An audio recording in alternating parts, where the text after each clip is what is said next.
Hello friends, मैं मनोज माथुर। आज हम कक्षा 11 भारतीय मूर्तिकला के संदर्भ में हम पढ़ रहे हैं।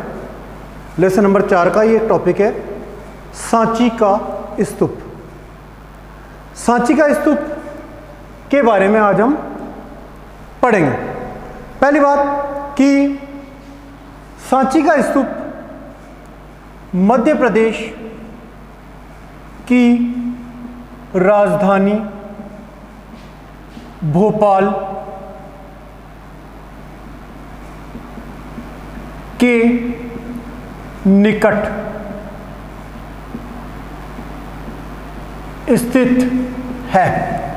सांची का स्तूप मध्य प्रदेश की राजधानी भोपाल के निकट स्थित है और इस स्तूप का समाधि वाला भाग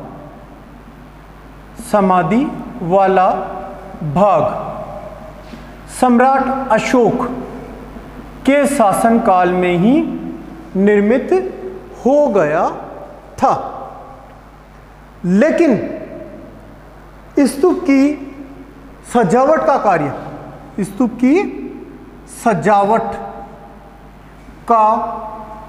कार्य जैसे तोरण द्वार,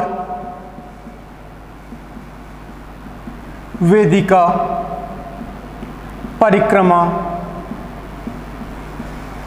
आदि का कार्य शुंग काल में संपन्न हुआ था। 3 लाइनें मैंने आपको बताई कि सांची का स्तूप मध्य प्रदेश की राजधानी भोपाल के निकट स्थित है। इस स्तूप का समाधि वाला भाग सम्राट अशोक के काल में ही निर्मित हो गया था, किंतु स्तूप की सजावट का कार्य जैसे तोरण द्वार, वेदिका, परिक्रमा, वेदिका स्तंभ आदि सजावट का कार्य शुंग काल में संपन्न हुआ। अब मुख्य बात लेते हैं हम कि सांची के स्तूप के तल का व्यास 120 फीट है, जबकि हमने पिछले वीडियो में पढ़ा कि भरूच के स्तूप के तल का व्यास कितना था, 68 फीट, और सांची के स्तूप के तल का व्यास 120 फीट है और ऊंचाई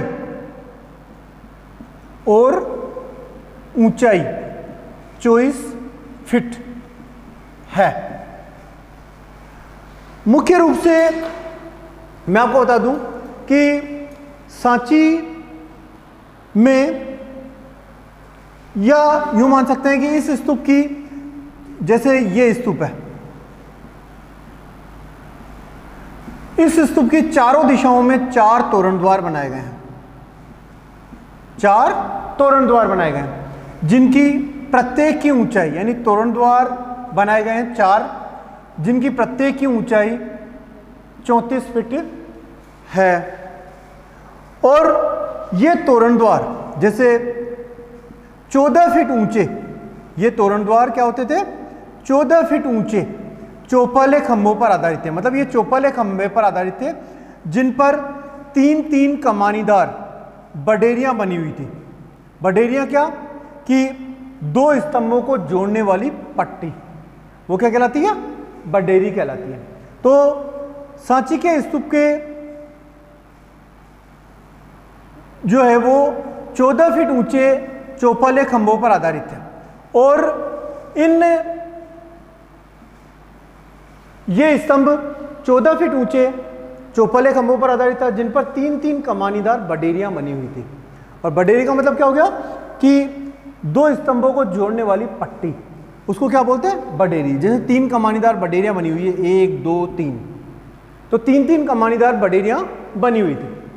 और संपूर्ण तोरण द्वार की ऊंचाई कितनी है, 34 फीट। और ये तोरण द्वार 14 फीट ऊंचे चौपाले खंभों पर आधारित थे। इन बडेरियों पर सिंह, हाथी, धर्मचक्र, यक्ष, त्रिरत्न आदि चिन्ह बने हुए थे। मतलब इन बडेरियों पर क्या बने हुए थे?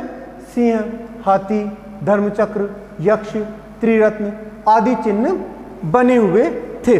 और संपूर्ण तोरण द्वार की ऊंचाई 34 फीट है, जिससे इनकी भव्यता का अनुमान लगाया जा सकता है। मतलब ये तोरण द्वार स्तूप की चारों दिशाओं में बनाए गए थे। संपूर्ण तोरण द्वार की ऊंचाई 34 फीट, जो कि 14 फीट ऊंचे चौपहले खंभों पर आधारित है। और इन चौपहले खंभों के ऊपर 3-3 कमानीदार बडेरियां, कमानीदार मतलब मुड़ी हुई पत्थर की बडेरियां बनी हुई थी। इन बडेरियों पर सिंह, हाथी, धर्मचक्र, यक्ष, त्रिरत्न आदि चिन्ह बने हुए थे। और संपूर्ण तोरण द्वार की ऊंचाई 34 फीट, जिससे इनकी भव्यता का अनुमान लगाया जा सकता है। तोरण द्वारों पर चारों तरफ बुद्ध के जीवन, मतलब ये तोरण द्वार थे जो चारों दिशाओं में बने हुए थे। इन तोरण द्वारों पर चारों तरफ बुद्ध के जीवन तथा उनके पूर्व जन्म के अनेक दृश्यों को बड़ी सुंदरता पूर्वक उभार कर अंकित किया गया था। बडेरियों के दोनों तरफ, इन बडेरियों के दोनों तरफ हाथी, मोर, मोर पंखों वाले मोर, हिरण, ऊंट, बेल, अनेक पक्षी, सिंह आदि अंकित किए गए थे, जिन्हें विपरीत दिशा में भी बड़ी सुंदरता पूर्वक अंकित किया गया था। मतलब संपूर्ण बडेरियों पर अनेक प्रकार का अंकन किया गया था, जिनमें भगवान बुद्ध के जीवन से संबंधित दृश्य, जाता कथाएं बड़ी सुंदरता पूर्वक उभार कर बनाई गई थी। और बडेरियों के दोनों तरफ हाथी, मोर, हिरण, ऊंट, बेल, पंखों वाले सिंह अंकित किए गए थे, जिन्हें विपरीत दिशा में भी बड़ी सुंदरता पूर्वक अंकित किया गया था। एक बात और कि ऊपर वाली बडेरी का, जैसे एक बडेरी ये हो गई जो तो 14 फीट खंभों पर आधारित थी, ऊपर वाली बडेरी का भार सहन करने के लिए 4 मुंह वाले हाथी या बोने बनाए गए थे। मतलब ऊपर वाली बडेरी का भार सहन करने के लिए, जैसे ये 1, 2 इस तरह से, कि ऊपर वाली बडेरी का भार सहन करने के लिए चार मुंह वाले हाथी या बोनों का अंकन किया गया था। इनके बाहरी ओर, यानी कि यहां पर सहारा प्रदान करने के लिए यक्षिणियों की आकृतियां बनाई गई थी। जैसे ये बडेरी बाहर निकली यहां पर, तो सहारा प्रदान करने के लिए क्या किया गया था? यक्षिणियों को बनाया गया था। इन यक्षिणियों को बहुत भावनात्मक रूप से सुंदरता पूर्वक उत्कीर्ण किया गया था। मैंने जैसे आपको सिंपली जो बातें बताई, वो चीज क्या क्या कि सांची का स्तूप मध्य प्रदेश की राजधानी भोपाल के निकट स्थित है। सांची के स्तूप का समाधि वाला भाग सम्राट अशोक के समय में पूर्ण हो गया था, किंतु सजावट का कार्य जैसे तोरण द्वार, वेदिका, परिक्रमा, वेदिका स्तंभ आदि का निर्माण शुंग काल में संपन्न हुआ था। और जैसे मैंने आपको बताया कि सांची के स्तूप के तल का व्यास 120 फीट है और ऊंचाई 24 फीट है, यानी इसके तल का व्यास तो 120 फीट और ऊंचाई 24 फीट है। और इसकी चारों दिशाओं में 4 तोरण द्वार बनाए गए थे। यह तोरण द्वार 14 फीट ऊंचे चौपले खंभों पर आधारित थे, जिन पर 3-3 कमानीदार बडेरियां बनाई गई थी। और संपूर्ण तोरण द्वार की ऊंचाई 34 फीट है, जिससे इनकी भव्यता का अनुमान लगाया जा सकता है। और जैसे मैंने आपको बताया कि तोरण द्वारों पर चारों तरफ भगवान बुद्ध के जीवन से संबंधित दृश्य, जातक कथाएं आदि का अंकन किया गया। और बडेरियों के दोनों तरफ हाथी, मोर, हिरण, ऊंट, बेल, पंखों वाले सिंह आदि को उत्कीर्ण किया गया, जिन्हें विपरीत दिशा में भी बहुत सुंदरता पूर्वक उत्कीर्ण किया गया। और जैसे मैंने आपको बताया कि ऊपर वाली बडेरी का भार सहन करने के लिए 4 मुंह वाले हाथी या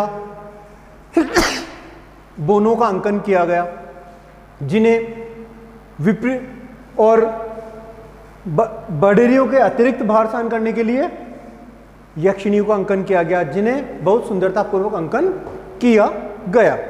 अब हम मुख्य कि सांची मूर्तिकला के विषय कि किन विषयों से संबंधित मूर्तियों का निर्माण सांची में किया गया।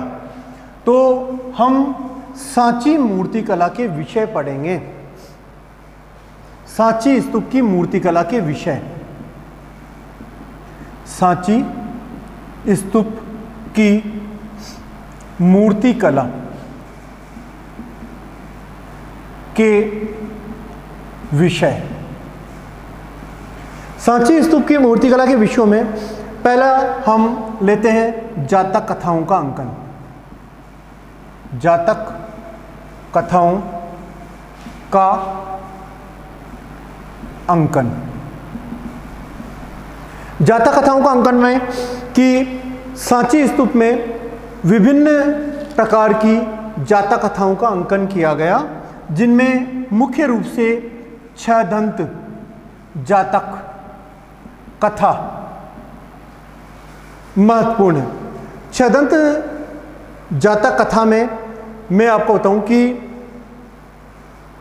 6 दांतों वाले हाथी के एक कमल सरोवर में स्नान करने के दृश्य को दिखाया गया है और इन पर मतलब इस दृश्य में कमल सरोवर में 6 दांतों वाले हाथी और अन्य अनेक हाथी जल में क्रीड़ा करते हुए दिखाए गए हैं, जल में क्रीड़ा करते हुए, और इन पर एक अन्य हाथी गजपतित्व का सूचक छत्र लगाए हुए है और दूर से एक हाथी, एक शिकारी, दूर से एक शिकारी इन पर निशाना लगा रहा है।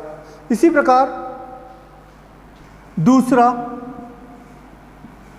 हिंदू मूर्ति शिल्पांकन। हिंदू मूर्ति शिल्पांकन में जैसे मैं आपको बताऊं कि सांची के स्तूप में एक स्थान पर हिंदू मूर्ति, एक स्थान पर हिंदू मूर्ति का शिल्पांकन भी किया गया है, जिसमें कमल पुष्प पर आसीन लक्ष्मी को दिखाया गया है और इनके दोनों ओर 2 हाथी अपनी सूंडों में जलपात्र पकड़े हुए लक्ष्मी जी पर जल उंडेल रहे हैं। सांची के स्तूप में अनेक प्रकार के, अब मुख्य रूप से हम सांची के बारे में ही कि सांची की मूर्तिकला की विशेषताएं पढ़ेंगे। सांची की मूर्तिकला की विशेषताएं हम पढ़ेंगे। पहली बात मैं आपको बता दूं कि सांची के स्तूप में, पहली बात कि सांची के स्तूप में 2 प्रदक्षिणा पथ, 2 प्रदक्षिणा पथ का निर्माण किया गया है। मतलब ये डबल मंजिल। तो सांची के स्तूप में 2 प्रदक्षिणा पथ बनाए गए हैं और जैसे हमने बताया कि इसके 4 तोरण द्वार है जो सुंदरता से सजे हैं। और मुख्य बात कि सांची में जो मुख्य है कि प्रतिमाओं का, दूसरा है प्रतिमाओं, सांची की प्रतिमाओं का संयोजन, प्रतिमाओं का संयोजन।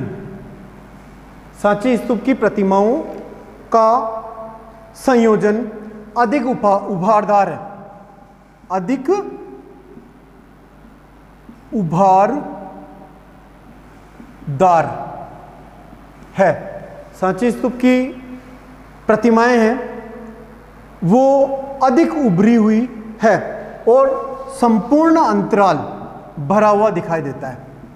संपूर्ण अंतराल, अंतराल क्या होता है? खाली स्थान। तो संपूर्ण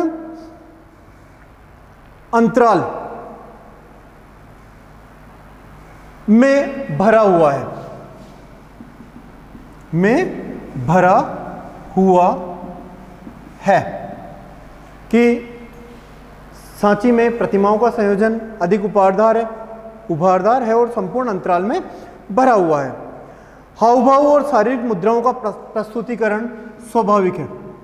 हाव भाव व शारीरिक मुद्राओं का प्रस्तुतिकरण, हाव भाव व शारीरिक मुद्राओं का प्रस्तुतिकरण स्वाभाविक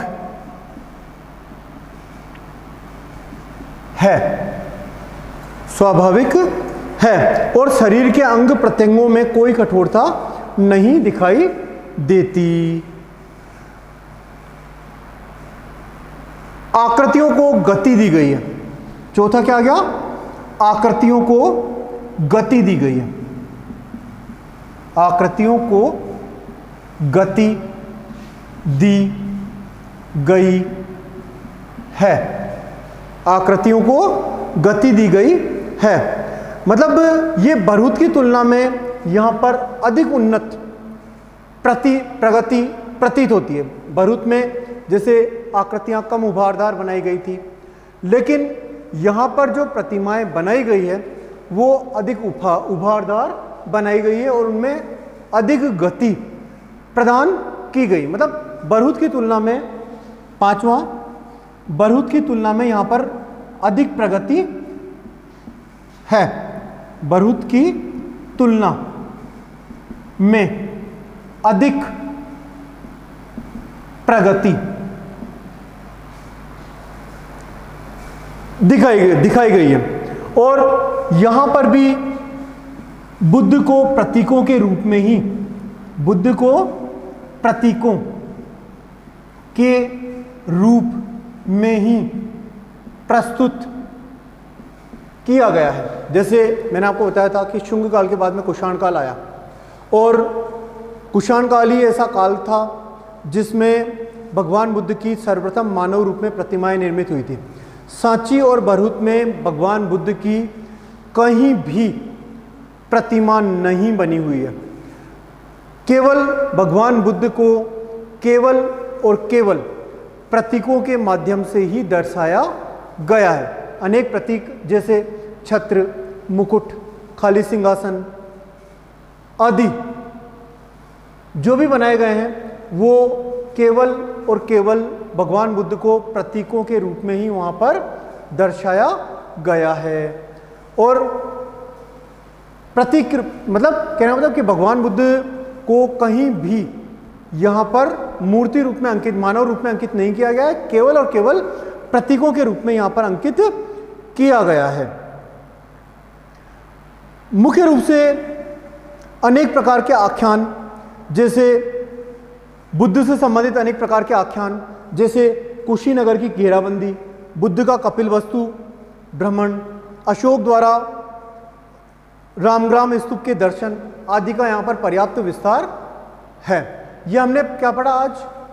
सांची के स्तूप के बारे में। मुख्य रूप से सांची का स्तूप कितने, कहाँ पर स्थित है? मध्य प्रदेश की राजधानी भोपाल के निकट।